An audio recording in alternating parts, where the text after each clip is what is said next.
Hey everyone, welcome back. Today we have an incredibly unique and fascinating story to share with you. Imagine living in a hole, far from the bustling world above ground. Well, today, we're delving into the captivating life of a man who has chosen to make a hole his home. Let's dive right into it. Picture all your friends and family brutally murdered or coldly displaced by illegal loggers, daring gold miners, brutal drug traffickers, cattle ranchers, or land speculators. Threats from all sides at virtually all times. Some get old and die, and your population dwindles until it's just you left.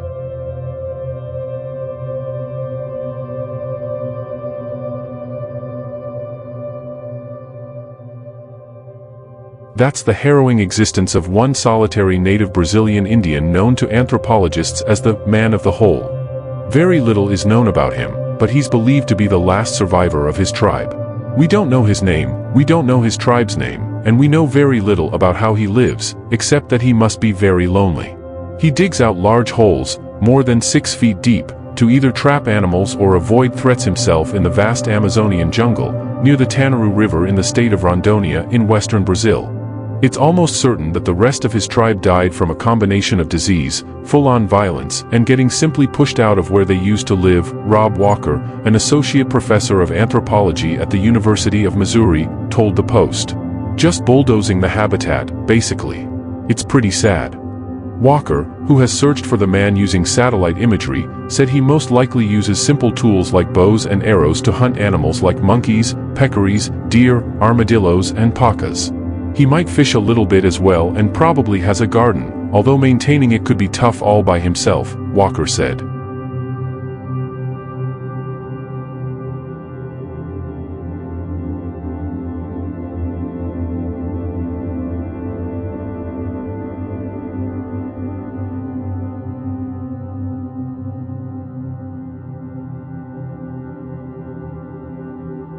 Among anthropologists, one of the key questions regarding uncontacted or isolated tribes, of which there are an estimated 50 to 100 worldwide, primarily in Brazil, is whether to make contact with them.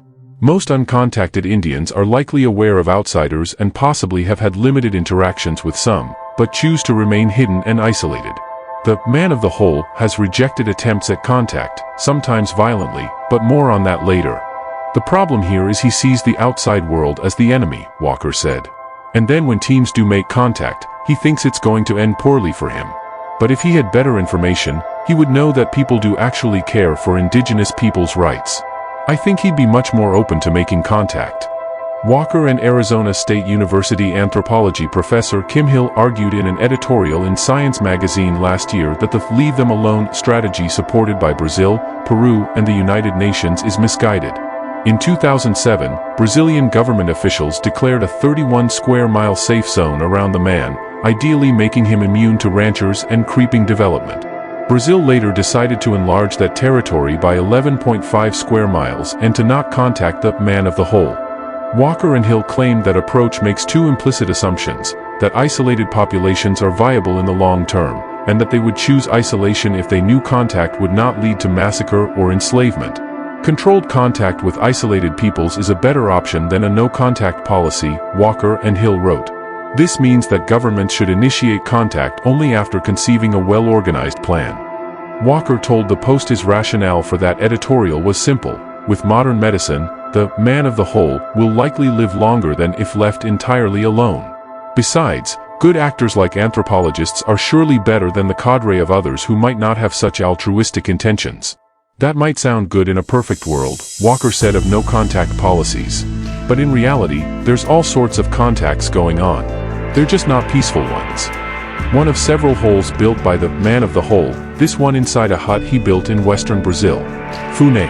Stephen Corey, director of Survivor International, a London-based advocacy group for tribal peoples, blasted the editorial as dangerous and misleading, claiming examples of contact it referenced left many of the isolated people dead. Walker and Hill play straight into the hands of those who want to open Amazonia up for resource extraction and investment, Corey said in a statement. That they claim this is for tribes' own benefit is dangerous and misleading nonsense. Corey insisted isolated tribes are perfectly viable as long as their lands are protected. To think we have the right to invade their territories and make contact with them, whether they want it or not, with all the likely consequences, is pernicious and arrogant, Corey's statement continued. The decision as to whether to make contact or not has to be one for the people themselves, not for outsiders who think they know what's in the Indians' best interests. In 2009, gunmen believed to be ranchers who opposed Brazil's efforts to protect the man of the hole reportedly attacked him in Tanaru, an indigenous territory in Rondônia, Brazil. Officials from FUNAI, Brazil's Indigenous Affairs Department, said its protection post nearby was ransacked and spent shotgun shells littered the forest. The lonely tribesmen somehow survived the ruthless, seemingly unprovoked attack. Scott Wallace, an expert on isolated tribes and author of The Unconquered, In Search of the Amazon's Last Uncontacted Tribes, said Walker's idea of controlled contact usually ends in failure. The ideal condition of having a great deal of resources and personnel and the wherewithal that one would need to prevent an epidemic, or to provide all the best Western medicine has to offer these people. They are never going to get that, Wallace told the Post. They're just not going to get those things, and most of them are going to end up dying. In many cases, the mortality rate is up to 90% after contact.